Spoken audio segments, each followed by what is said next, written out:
Mag-adobo lang po tayo na. Good evening. Pusit. Ito po, mag-adobo tayo ng pusit. Atin lang po isahin mabuti yung ating bawang. Hanggang siya ay mag-golden brown. Ito minta. Ilagay po natin yung ating sibuyas.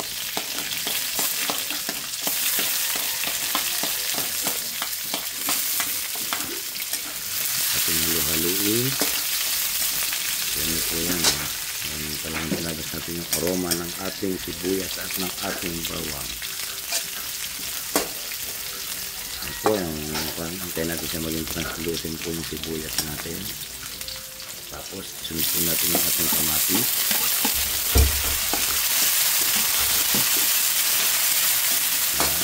Antayin lang po natin magitan ng mabuti yung kamatis natin. Dapang-dapa po dapat siya.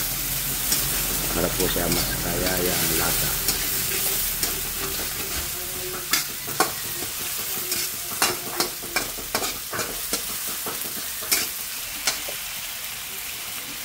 Haluin natin. Naghalo na po ako ng paminta.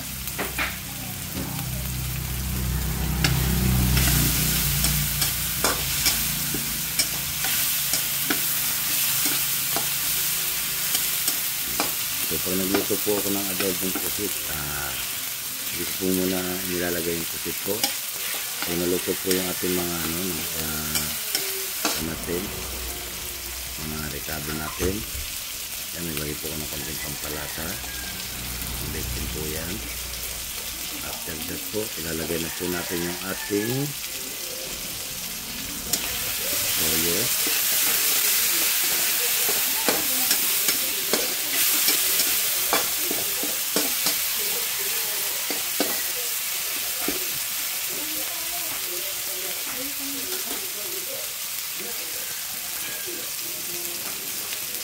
Then po natin maluto mabuti yung ating kamatis. At naglagay na po tayo ng toyo. Ito. At ilalagay na rin po natin ang ating suka.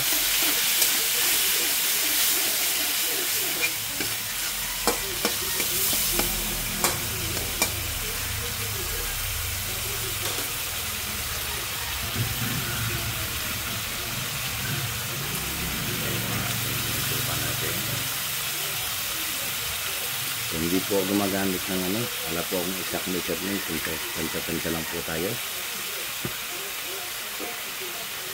Hintayin po natin na maluto yung suka natin.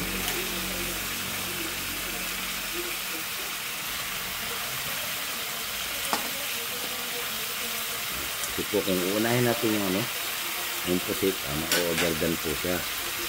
So, ang tendency po, magiging makulat yung pusit natin. Kaya ayan po, inuuna ko pong lutuin yung yung lahat ng ingredients niya. Panghuli pong nilalagay ang ating pusit. Ayan, under high fire po yan, para mabilis yung maluto.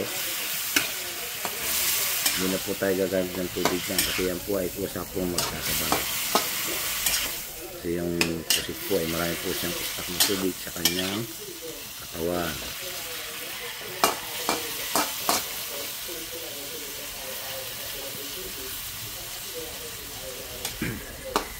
Ganyan po tayo mag-adobo ng pusit.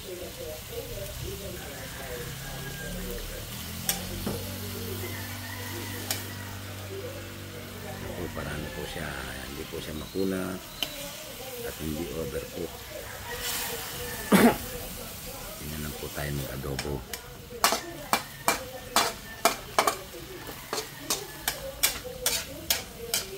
Tupinan niyo po yan, hindi na po ako nag-add ng tubig, pero kusa na po siya nagkaroon ng sabaw ng ating adobo pusit.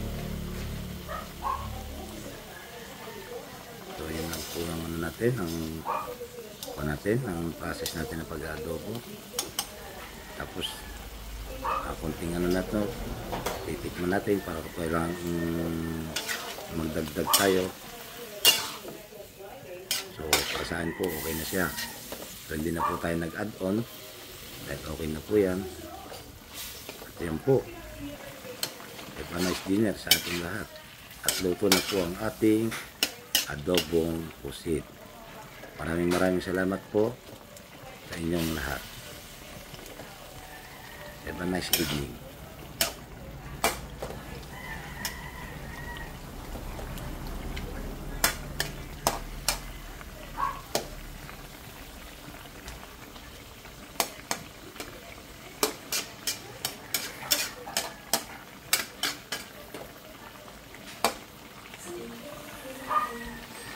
Nandito lang po at mabuhay tayong lahat. Salamat po.